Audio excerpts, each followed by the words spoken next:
Alright all, like the title suggests, in today's video I'm going to go over my top 3 reasons why I picked the 2070 Super for my next video graphics card. Let me roll that intro and we'll get into the top 3 reasons why I picked this card.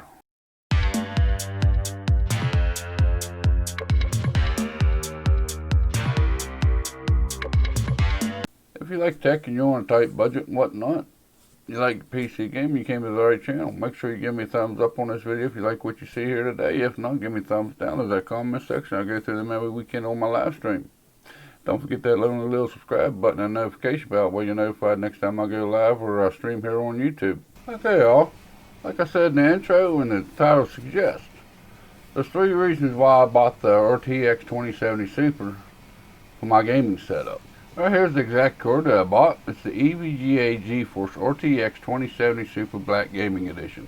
Got 8 gigs of RAM of DDR6. This card cost me a little over $550. It's about $552.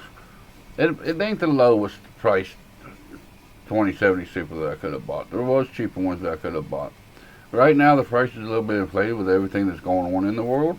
But like I said, there was cheaper versions. I know EVGA, they got the 2070 Super KO out now, which is basically about the same thing. And this comes in about $500. This one here cost me $519 with taxes and everything.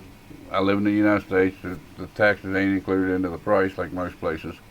So with taxes and everything, it came out to be a little over $552. And yes, you could build a complete system for $552, a card that has the NVENC encoder from NVIDIA for your streaming needs. I'm aware of this. I know this. But that's one of the reasons why I bought this, was for that NVENC encoder for my streaming process. For whenever I'm streaming, it takes the pressure off the CPU and puts it onto the GPU. And these cards come with these NVENC encoder cores on them, or the texture cores, that don't get utilized unless you're streaming with them. You know, it's something that they've decided to put on the cards that's actually a waste of money, you know, to buy something like this if you ain't going to be streaming with it. Or unless you want high refresh rates of 1080p, or if you want 4K gaming, or you want 1440p gaming. You know, that's what this card is aimed at, is 1440p and 4K gaming. So it's way overkill from a 1080p setup. But I was wanting that NVENC encoder. That's my number 1 reason, which, like I said, you know, I could have got 1660 or something like that, and it would still have handled my gaming needs at 60 frames per second at 1080p and my streaming both with no problems. So way overspent on this thing, I know this. The other reason why I got it, on March the 19th of 2020, Microsoft announced DX12 Ultimate, the new standard for the next gen games, supported by GeForce RTX cards. Alright guys, showing you that. The new standard is going to be DX12 Ultimate. This ain't saying if you got an older architecture or you don't have a RTX card, you ain't going to be able to play games in the future. It's just, you ain't going to be able to play them, it ain't going to be as smooth as it possibly could. You're probably going to lose a little bit of frame rate if you don't have something that's compatible with DX12 Ultimate. You know, GeForce has got him now. You know, the NVIDIA side's got him now. I'm sure AMD knows about this, and AMD's next gen will probably come equipped with the X12 Ultimate processors. You know, they're going to stay competitive with them. I don't think AMD's going to slack off. That's another reason why I got this card, because it's already set up for the next generation of games to come out. It may take a while for this to be implemented or whatnot, which that kind of takes me into my 3rd reason for buying this card. You know, I see it all the time in the forums, I see it on comments, on other YouTube videos. You know, how do I future-proof my system? There's only one way to future-proof your system, which is pretty well what I did here with buying this card, is the term future-proofing. You know, get as much life as you can out of your components, and that's to overspend, overbuy. Plain and simple, it's the only way you're going to future-proof your system. For 1080p, 60 frames per second gameplay, this card should be good for 3 to 5 years at minimum, and be able to keep up with 1080p AAA titles at 60 frames per second, which is what I play at. Will I ever get into 2K or 4K in the future? I probably will, but I don't know when. Am I saying that I'll keep this card for 3 to 5 years? No, I probably won't. I'll be upgrading. And yes, I know the 3000 series EVGA cards is coming around the corner. You know, you're looking 6 to 8 months away. We're supposed to have a 40% increase on performance and everything like that.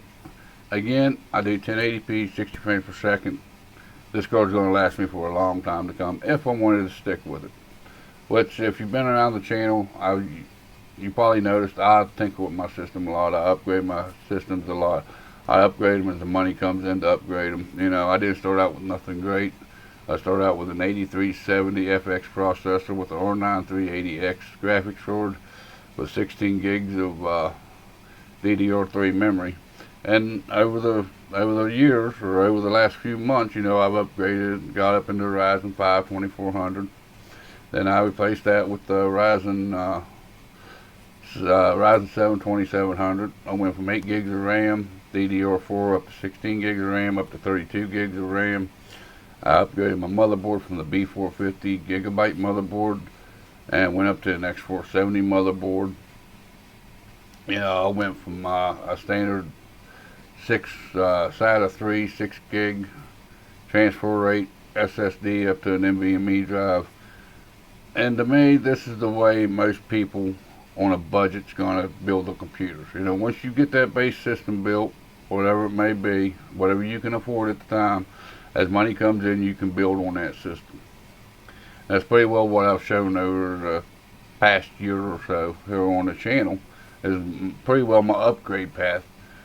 And this is going to be pretty well, you know, this is going to put my rig up there to, well, I'm pretty happy with the performance.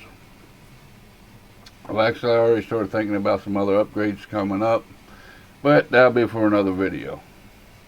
That's my 3 reasons why I got this.